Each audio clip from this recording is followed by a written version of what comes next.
I want to do this video on sticking to your healthy weight loss plan because recently I'm doing a search on how to stick to your program, and the amount of terrible advice is just spread all through social media, the internet, especially the first 5 pages of Google. And it literally makes me nauseous to see what information is being put out there by people that have zero experience in this area.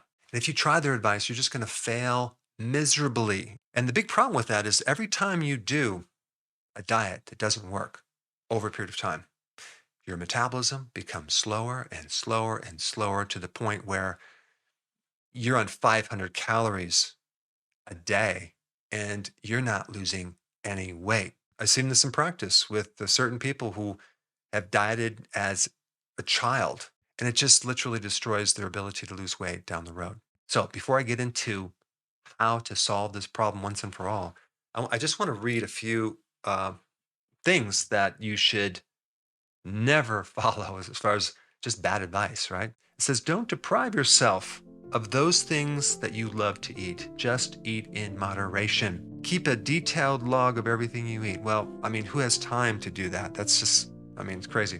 Drink more water, okay? You fill up with water. Well, water is not very satisfying. And don't ever let yourself get hungry.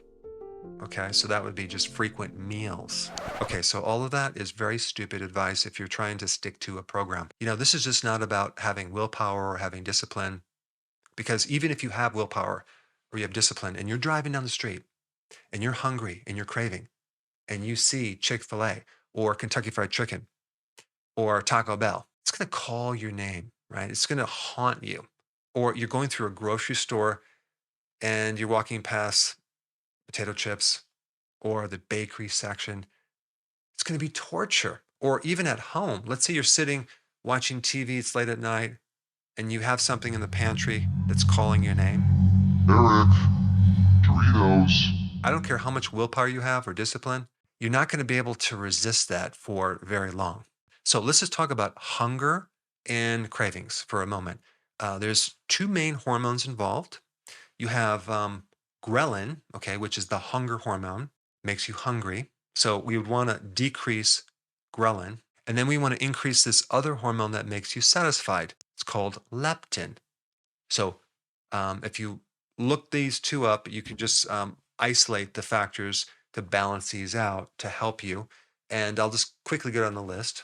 So we want to get more sleep because we know if you're tired and you're not sleeping, you're going to crave more, you're going to be hungrier.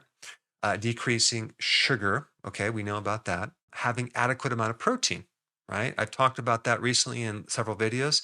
If you're deficient in protein, I mean, think about how much of your body is protein. Not only do you have muscles and you have ligaments and tendons and even part of your bone, all the chemicals, the enzymes are all protein. So, from a survival standpoint, your body's going to keep eating until you get enough protein. So, we also have fiber. Your microbes eat fiber. And we have also the reduction of stress. The more stress you have, the hungrier you are, decreasing alcohol, smoking, etc. And then we also have caffeine. A little bit of caffeine can satisfy you, but a large amount can make you hungry. And then they'll mention medication, especially antidepressants, can really make you hungry. And then they talk about gastric bypass. Another factor is the amount of fat that you eat. If you eat more fat, you'll be more satisfied and less hungry. And then you also have the speed at which you eat. If you eat really fast, it can also alter these hormones. So the slower you eat and you chew your food, it can put these hormones back into balance. And of course, I already talked about decreasing sugar, but also decreasing carbs. You have the menstrual cycle as well. So when you have the menstrual cycle, you have this shift in hormones that will make you crave. If that's your situation, just as a side note, a little L-tryptophan will go a long way. That can totally handle cravings when you have your menstrual cycle. But anytime you take L-tryptophan, always take it on an empty stomach because it can compete with other proteins and it won't work if you have it with meals. Another factor is eating nutrient dense foods, right? That's going to be more satisfying. So that would include like omega 3 fatty acids, the trace minerals like zinc, especially from um, like seafood, for example, or organ meats, or just higher quality, like grass fed beef, things like that. This next thing is really the big factor of this whole video. It says eat frequent small meals to prevent hunger. If you've been watching my videos in the past, you'll know that if you take on this advice, it's going to be a big problem because every time you eat, you increase insulin. Okay. And you start developing insulin resistance. And in the presence of insulin, you're not going to be able to burn fat. And if you're not burning fat, you're not going to lose weight. And if we just look at the importance between these two things, lowering your carbohydrates and also eating less frequent is way, way, way, way more important.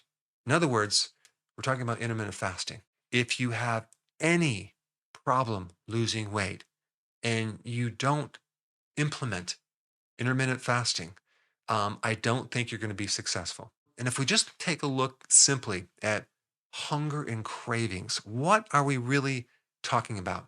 We're trying to solve the problem of fuel in your cells. Because if there's not enough fuel in your cells, you're going to crave and you're going to be hungry. That's what it's all about. So, is there possibly a way to feed the cells fuel between the meals without eating? And the answer is absolutely. We can feed the cells your own body fat. You're never going to be able to do that in the presence of frequent meals because to get your body to burn fat, it's all dependent on lowering your insulin by lowering your carbohydrates and eating less frequent. You see, to get your body to burn fat, you have to adapt to fat. It's called being fat adapted. Okay. And that does take about 2 to 3 days to get into that state.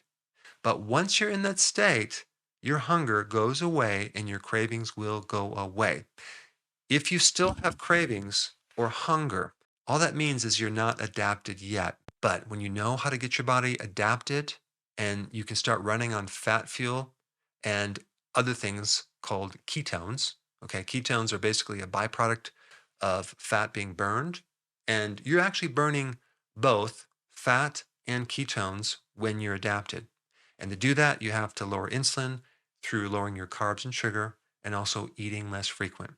So that way, regardless of what environment you are in, okay, if you're at a party, if you're at a social event, if you're driving down the street and you see a fast food restaurant, or you're in a grocery store and you see those chocolate brownies, you can control yourself. You can walk past those brownies and not have this incredible impulse to have it. Why? Because your cells are finally getting fuel, even though you're not eating anything. And whether you have resistance to leptin, it's called leptin resistance, okay, or insulin resistance, which then will make you hungry all the time, that will be quickly fixed because getting on a ketogenic diet fixes both of those problems. Versus being in another condition where you're having these frequent meals to prevent hunger, your carbs are too high, you're going off your program too frequent, you're not doing intermittent fasting, and you're literally trying to lose weight on top of cravings and hunger, which is literally, it's torture. So I really want this to sink in if you want to be successful.